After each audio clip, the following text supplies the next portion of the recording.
Hello students, welcome to my channel. Dear students, in this lecture we will discuss about chemical kinetics.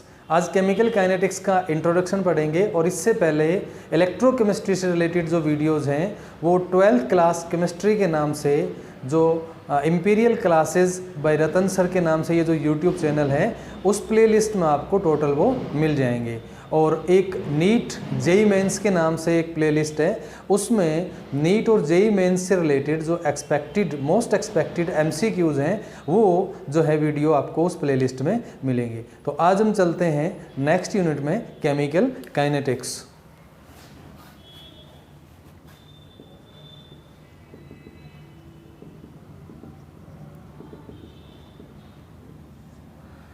Chemical kinetics, तो इसके बारे में पढ़ने से पहले एक छोटी सी बात करते हैं कि हमें पता है केमिकल रिएक्शन में क्या होता है।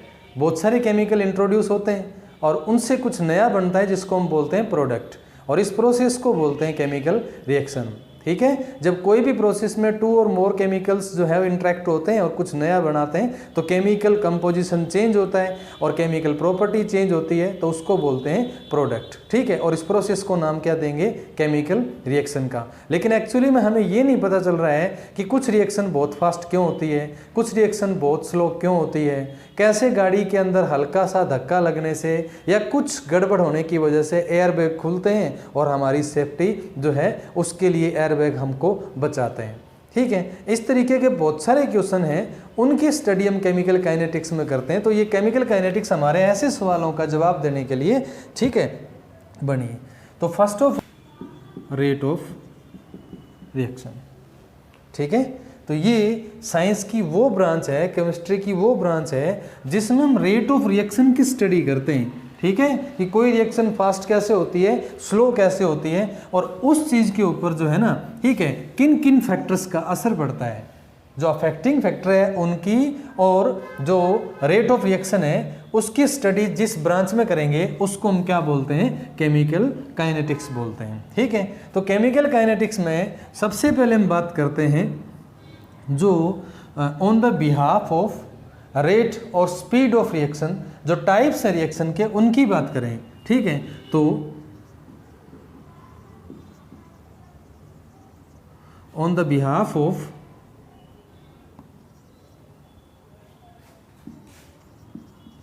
Speed type of reaction. ठीक है, तो फर्स्ट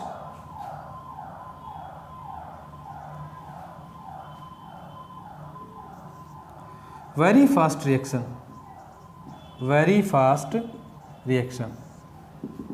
ठीक है, कुछ रिएक्शन ऐसी होती है जो बहुत जल्दी होती है, बहुत हाई स्पीड होती है उनकी, और ऐसी कुछ रिएक्शन आपने देखी भी होगी, जैसे सोडियम विद वाटर।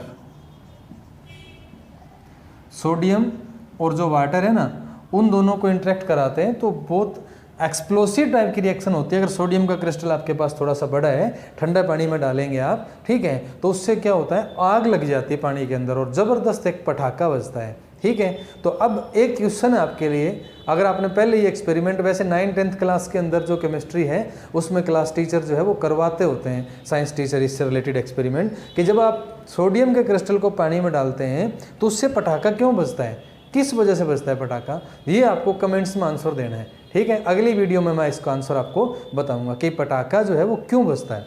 अब चलते हैं आगे।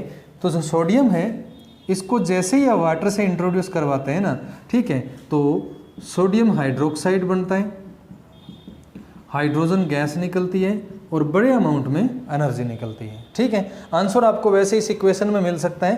तो इस तरीके से ये वेरी फास्ट रिएक्शन है। दूसरा एग्जांपल लेते हैं आप, जो सिल्वर नाइट्रेट है, सिल्वर नाइट्रेट को जो पोटेशियम या सोडियम क्लोराइड है उससे इंट्रोड्यूस करवाते हैं। जैसे ये मेरे पास है सोडियम क्लोराइड या पोटेशियम क्लोराइड, अगर आपने पोटेशियम लिखा है तो पोटेशियम क्लोराइड ले लेते हैं, plus silver nitrate is equal to क्या हो जाएगा, AgCl प्लस पोटेशियम नाइट्रेट। अब AgCl जो है ना, ये असल में क्या होता है, वाइट पीपीटी होता है, प्रेसिपिटेट होता है वाइट कलर का, और ये रिएक्शन बहुत ज़्यादा फास्ट होती है। ठीक है, जैसे ही आपने इंट्रोड्यूस करवाया सिल्वर नाइट्रेट सॉल्यूशन को KCl सॉल्यूशन से, उसी टाइम आपको वाइट कलर का पीपीटी शो होता है। इधर ये सोडियम वाली रिएक्शन है, तो ये वेरी फास्ट रिएक्शन होती है। दूसरे टाइप की रिएक्शन हो जाएगी वेरी स्लो रिएक्शन। ये जो है ना, इनका टाइम सालों में भी हो सकता है, कुछ दिनों महीनों से लेके सालों तक। तो वेरी स्लो रिएक्शन में एग्जांपल ले सकते हैं रस्टिंग ऑफ आयरन का, रस्टिंग ऑफ आयरन का।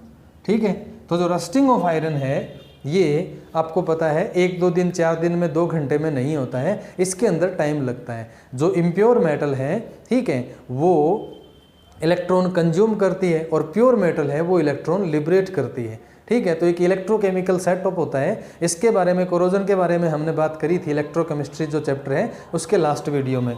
ठीक है, तो जो रस्टिंग ऑफ आयरन है उसके अंदर हम कह सकते हैं कि वो वेरी स्लो रिएक्शन है, और कुछ होती है मॉडरेट स्लो रिएक्शन। ठीक है, जो इन दोनों के बीच में आ जाती है, जैसे हाइड्रोलिसिस ऑफ सुक्रोज है। हाइड्रोलिसिस ऑफ सुक्रोज जो है, ठीक है, वो मॉडरेट स्पीड की रिएक्शन है।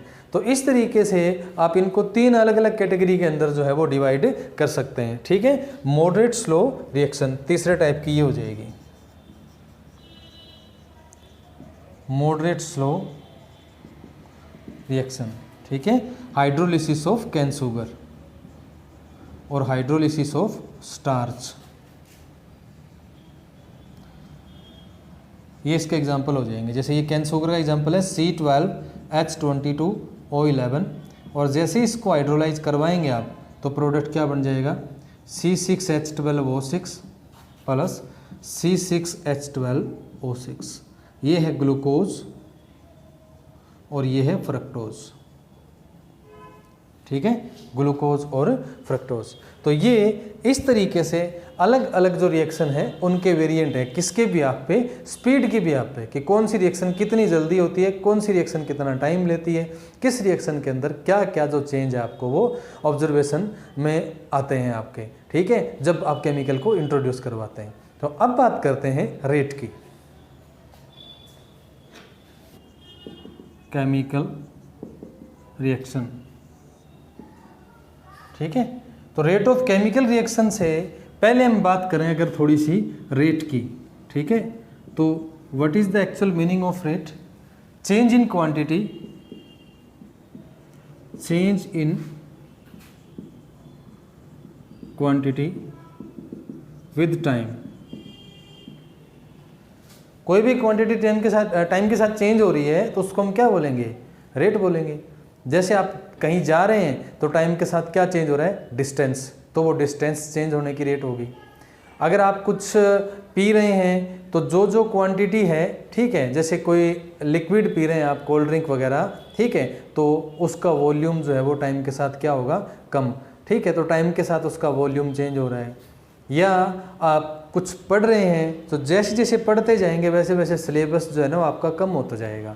ठीक है, जो आपका रह गया वो वाला सिलेबस, वैसे नहीं है कि सिलेबस तो हमेशा पूरा ही रहेगा, लेकिन जितना आपने पढ़ लिया है वो वाला पार्ट आपके पढ़ने के हिस्से से अलग हो गया, कम हो गया। ठीक है, या पेजेस का एग्जांपल ले सकते हैं आप, ये 1000 पेज है, अगर आप उसमें से 50 पढ़ लेते तो 950 रह जाएगा। तो ये जो टाइम के साथ चेंज हो रही है क्वांटिटी, इसको हम क्या बोलते हैं, रेट। और अब अगर चले केमिकल रिएक्शन की रेट पे बात करें, ठीक है, तो केमिकल रिएक्शन के अंदर क्या चेंज होता है, कंसंट्रेशन चेंज होती है। ठीक है, तो रेट ऑफ केमिकल रिएक्शन को डिफाइन कैसे करें, change in concentration of reactants और change in concentration of product with time. ठीक है, जो टाइम है उसके साथ कंसंट्रेशन चेंज हो रही है, या तो रिएक्टेंट की या तो प्रोडक्ट की, दोनों में से कोई एक लेना है, दोनों नहीं लेने हैं। ठीक है, या तो change in concentration of reactant हो या फिर change in concentration of product हो। ठीक है, दोनों टाइम के साथ जो है उनमें से किसी एक की वैल्यू लें तो वो किसके इक्वल आती है, रेट ऑफ रिएक्शन के इक्वल आती है। यानी कि मैं ऐसे लिखूँ तो rate of reaction is equal to change in concentration, change in concentration of reactant divide by time. जो भी पर यूनिट टाइम ले रहे हैं डेल्टा टी से इसे शो करेंगे आप, ठीक है, क्योंकि टाइम वो जैसे जैसे आप कोई रिएक्शन को प्रोसीड कराते हैं वैसे वैसे टाइम भी तो चेंज होता है, तो इसको डेल्टा टी से लेना है, ठीक है। तो ये चेंज इन कंसंट्रेशन आ गया रेट ऑफ रिएक्शन के इक्वल डिवाइड बाई टाइम। अब अगर यहाँ मैं change in concentration of product लूँगा तो भी रेट ऑफ रिएक्शन के इक्वल ही आएगा, ठीक है। अब यहाँ एक चीज़ आपको खास ध्यान करना है कि जब आप लेते हैं गैसियस प्रोडक्ट, गैसियस प्रोडक्ट या गैसियस रिएक्टेंट, तो उनकी कंसंट्रेशन जो है ना, ठीक है, उसकी जगह उनका प्रेशर काउंट होता है। बस ये चीज़ ध्यान रखनी है आपने, वहाँ क्या आ जाएगा, प्रेशर आ जाएगा। यूनिट्स की बात करें हम जैसे, ठीक है, तो रेट ऑफ रिएक्शन की यूनिट्स क्या हो जाएगी, change in concentration of reactant और प्रोडक्ट। तो कंसंट्रेशन को कैसे लिखते हैं, मोल पर लीटर, मोल पर लीटर, और डिवाइड बाय टाइम जो है वो किस में हो जाएगा, सेकंड में। तो यूनिट होगी आपकी मोल पर लीटर पर सेकंड, ये रेट ऑफ रिएक्शन की यूनिट होगी।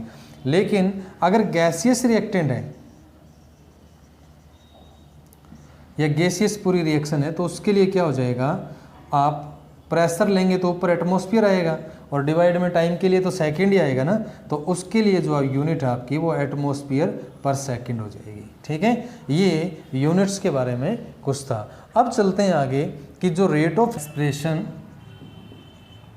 फॉर रेट ऑफ रिएक्शन, ठीक है, कोई भी रिएक्शन आप लेते हैं तो उसको एक्सप्रेस कैसे करते हैं। तो जैसे मेरे पास ये रिएक्टेंट है और इज इक्वल टू ये है प्रोडक्ट, ठीक है, आर यहाँ पे रिएक्टेंट है और पी जो है ना वो क्या है, प्रोडक्ट।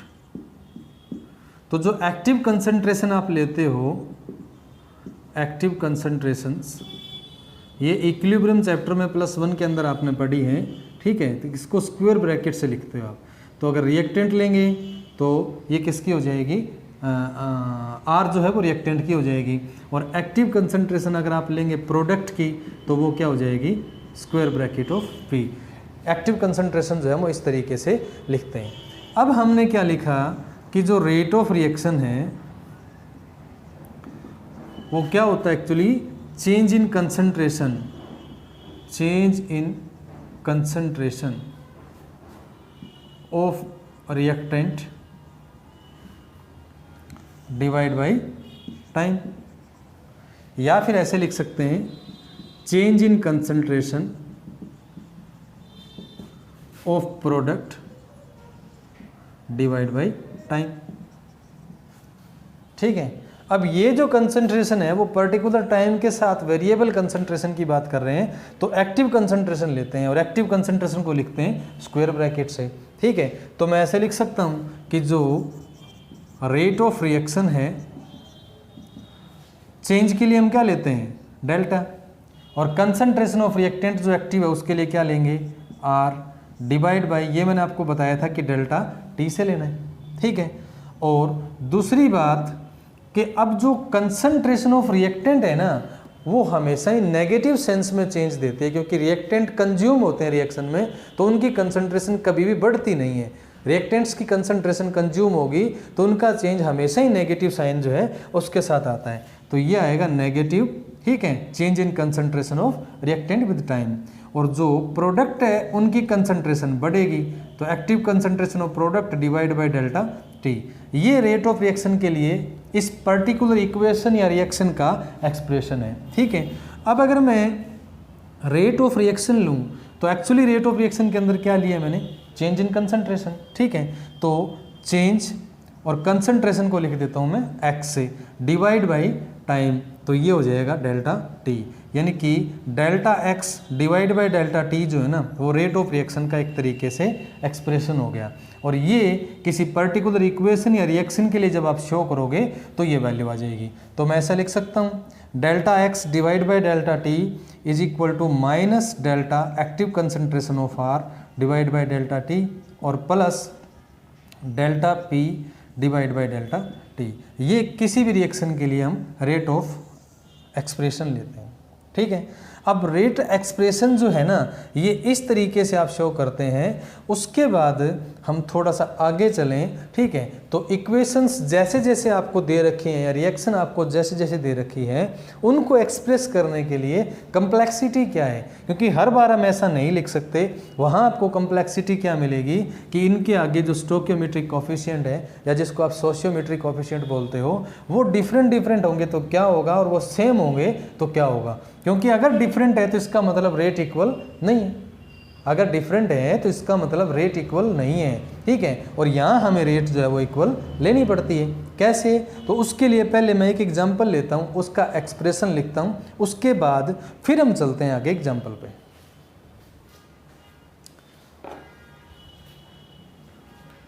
जैसे यहाँ लिख देता हूँ मैं, मेरे पास है A plus B is equal to C plus D, और इसके लिए अगर मैं एक्सप्रेशन लिखता हूँ, ठीक है, तो कैसे लिखूँगा, minus active concentration of delta active concentration of A divide by delta T is equal to minus active concentration of B divide by delta T और is equal to plus delta active concentration of C divide by delta T और plus active concentration of D divide by delta T।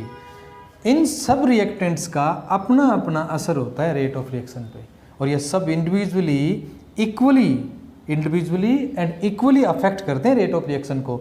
तो अगर reactants के बीच में आपने यहाँ plus का symbol लिया तो यहाँ प्लस का सिंबल नहीं आएगा। ये सब एक दूसरे के इक्वल रेट ऑफ रिएक्शन को अफेक्ट करते हैं, ठीक है। यानी कि इनका इफेक्ट अगर इक्वल है तो ऐसे में मान लीजिए कि मैं दूसरा एग्जाम्पल ले लेता हूँ, 2x plus 3y is equal to 4z plus 5b।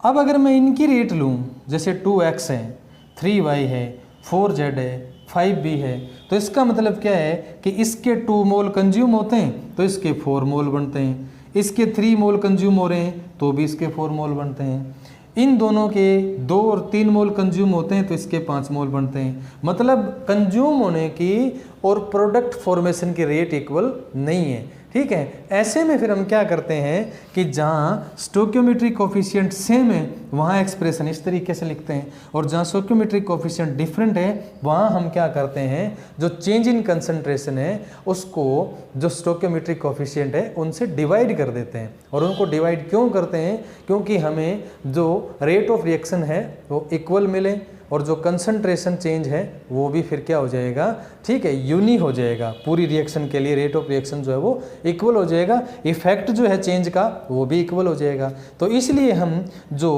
Same coefficient और डिफरेंट कोफिशिएंट है उनका एक्सप्रेशन अलग अलग लिखते हैं। कैसे लिखते हैं हम एग्जाम्पल करेंगे अभी।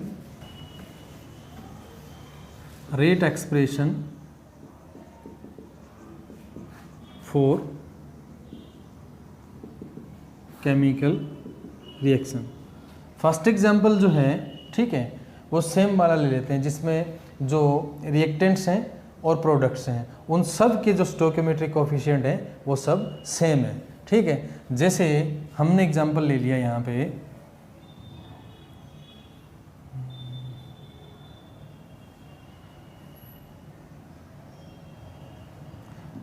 NO2 plus CO is equal to CO2 plus NO। ये गैसियस प्रोडक्ट है तो मैं गैसियस प्रोडक्ट इनको शो कर देता हूँ, ठीक है। अब देखो इन सब के जो स्टोकियोमेट्रिक कोफिशिएंट है वो क्या है, 1 है। सब के स्टोकियोमेट्रिक कोफिशिएंट क्या है, 1 है। तो मैं रेट एक्सप्रेशन कैसे लिखूँगा,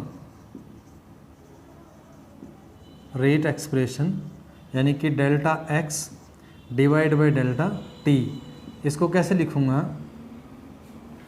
minus delta active concentration of NO2 divide by delta t, ठीक है। अब सेकंड वाला minus delta active concentration of carbon monoxide divide by delta T is equal to, अब इसकी बात करें तो plus active concentration of carbon dioxide divide by delta T, और उसके बाद जो प्लस के सिंबल के साथ एक्टिव कंसंट्रेशन है वो NO की है, डिवाइड कर देंगे डेल्टा टी से। ठीक है, और ये मैंने आपको बता दिया था, ठीक है, कि जब गैस आप लेंगे तो कंसंट्रेशन की जगह आप क्या ले लेंगे, उनका प्रेशर एज्यूम करते हैं, प्रेशर लेते हैं। ठीक है, तो अब देखो इसके लिए मैंने एक्सप्रेशन ये लिख दिया। ठीक है, और भी इस तरीके की कोई एग्जांपल आप लेते हो तो उसके लिए भी यही सेम चेंज आएगा। ठीक है, जैसे कैल्शियम कार्बोनेट है, उसकी फॉर्मेशन हो रही है, यानी कि मैं ऐसे लिखूं कि कैल्शियम ऑक्साइड है और वो CO2 जो है ना उसको एब्जॉर्ब कर रहा है, तो इन दोनों से बन क्या रहे, कैल्शियम कार्बोनेट। ये सॉलिड है, ये गैस है, और ये भी सॉलिड है। तो इसके लिए रेटला एक्सप्रेशन क्या हो जाएगा, minus delta active concentration of calcium oxide divide by delta T is equal to minus delta required change delta T is equal to plus delta calcium carbonate divide by delta T. ठीक है, इस तरीके से आपने इसका expression लिख दिया। जब स्टोइकियोमेट्रिक कोफिशिएंट सेम होते हैं तो आप इसी तरीके से लिखते हैं। ठीक है, लेकिन जब डिफरेंट होते हैं तो हम क्या करते हैं, उसका एग्जाम्पल करते हैं आगे।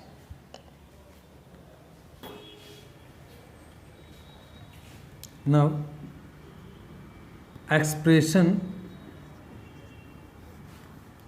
Now expression for chemical equation having different stoichiometric coefficient। अब डिफरेंट स्टोइकियोमेट्रिक कोफिशिएंट है, ठीक है, तो एग्जांपल ले लिया, जैसे मैंने H2 plus I2 is equal to 2HI, यह एग्जांपल ले लिया N2 plus 3H2 is equal to 2NH3। ठीक है, इस तरीके के एग्जांपल आपने ले लिए। तो ऐसे केस में आप या एक आधा एग्जांपल और लेते हैं, जैसे N2O5 है, ये बहुत एग्जांपल इम्पोर्टेंट है, बहुत सारे एग्जाम्स में भी आया, कम्पिटिटिव एग्जाम्स में भी आया हुआ है ये। ठीक है, और बोर्ड एग्जाम्स में भी। तो 2N2O5 is equal to 4NO2 plus O2। तो इनके जो स्टोइकियोमेट्रिक कोफिशिएंट है वो भी डिफरेंट है। अब इनके लिए एक्सप्रेशन लिखूंगा मैं delta X divide by delta T के लिए, तो वो कैसे लिखूंगा, minus change in active concentration of hydrogen divide by delta T is equal to minus change in concentration of iodine divide by delta T is equal to 1 divide by 2, ये positive है, change in concentration of HI divide by delta T. अब देखो यहाँ 1 था तो 1 divide by 1 करने का तो कोई ज़रूरत ही नहीं है, यहाँ 2 है ना, तो जो चेंज हो रहा है कंसंट्रेशन का HI का, उसको हम 2 से डिवाइड कर देंगे। क्यों डिवाइड कर देंगे, क्योंकि जब इनका 1 मोल कंज्यूम होता है ना, इनका 1 मोल कंज्यूम होता है तो इसके कितने मोल बनते हैं, 2। ठीक है, तो इसका भी 1 मोल कंज्यूम होता है तो इसके भी कितने बनते हैं, 2। मतलब इनका आधा मोल कंज्यूम होता है, या इनके 2 मोल कंज्यूम होते हैं ना, इनके 2 मोल कंज्यूम होते हैं, तो इसका, ठीक है, जो वैल्यू है वो इससे डबल हो जाएगी। ठीक है, तो अब ये वाला 2 जो है ना, सिस्टमेटिकली अगर आप इक्वल लेते हैं इन दोनों को तो इस तरफ आके ऊपर हो जाएगा, तो वैल्यू क्या हो जाएगी, इक्वल। ठीक है, तो हम ऐसा इसलिए करते हैं कि जो रेट है वो यूनिक हो जाए और आपको कंसंट्रेशन चेंज की जो रेट है ना वो इक्वल मिल जाए पूरी रिएक्शन के लिए। ठीक है, अब इसके लिए लिखेंगे तो minus delta active concentration of N2 divide by delta T is equal to minus, अब ये 3 है ना, तो पूरी कंसंट्रेशन चेंज को 3 से डिवाइड कर देंगे, delta active concentration of H2 divide by delta T is equal to 1 divide by 2 delta active concentration of NH3 divide by delta T. तो जब डिफरेंट स्टोइकियोमेट्री कोफिशिएंट है तो आप इस तरीके से एक्सप्रेशन देंगे। इस रिएक्शन के लिए कैसे लिखेंगे, 1 divide by 2 change in active concentration of N2O5 divide by delta T, और ये चेंज नेगेटिव है तो नेगेटिव लिख देंगे, is equal to 1 divide by 4 change in active concentration of N2 divide by delta T, और is equal to delta active concentration of oxygen. तो ये अपना एग्जांपल है। नेक्स्ट N2O5 जो है वो NO2 और ऑक्सीजन में डिसोसिएट हो रहा है, तो इसमें कंसंट्रेशन ऑफ NO2 जो है ना वो इंक्रीज हो रही है इस रेट से 3.0 इंटू 10⁻³ मोल पर लीटर पर सेकेंड।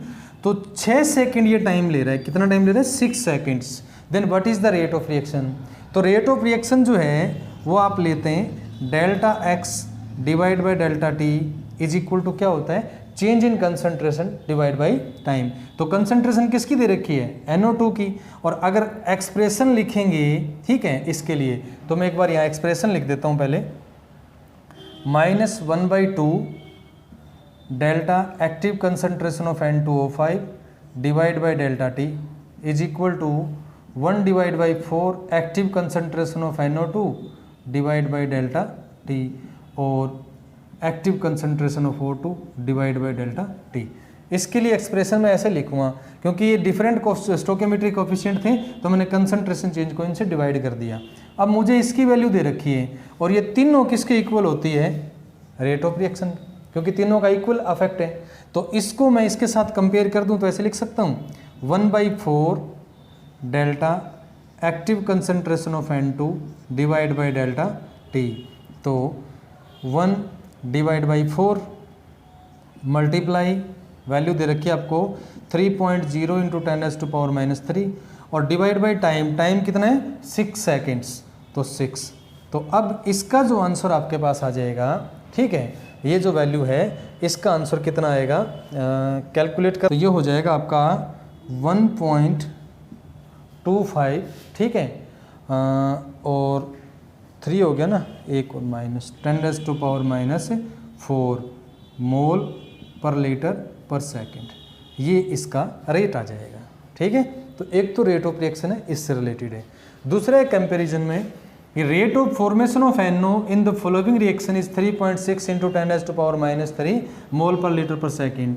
तो ये इक्वेशन आपको दे रखी है और आपको rate of disappearance of oxygen calculate करनी है। तो सबसे पहले तो मैं क्या करूँगा, इसके लिए रेट एक्सप्रेशन लिखूँगा। ठीक है, तो रेट एक्सप्रेशन लिखेंगे तो 1 डिवाइड बाई 4 और रिएक्टेंट है तो minus delta active concentration of NH3 divide by delta T is equal to 1 divide by 5 delta O2 divide by delta T is equal to 1 divide by 4, क्योंकि यहाँ plus हो जाएगा, ये प्रोडक्ट है ना, और active concentration of NO divide by delta T और 1 divide by 6 active concentration of H2O divide by delta T. ये सब जो है वो इक्वली अफेक्ट कर रहे हैं रेट ऑफ रिएक्शन को, सबका इफेक्ट इक्वल है।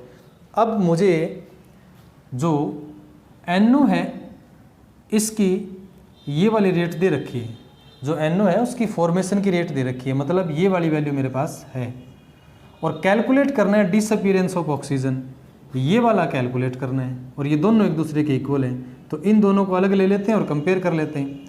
-1 divide by 5 delta O2 divide by delta T, ये तो कैलकुलेट करना है, इज इक्वल टू 1/4, और जो डेल्टा NO है और डेल्टा टी है ये है rate of formation of NO, और rate of formation of NO आपको जो है ना ये दे रखी है, तो ये मल्टीप्लाई कर देता हूँ मैं 3.6 इंटू 10⁻⁻3, ये वाली जो वैल्यू दे रखी है।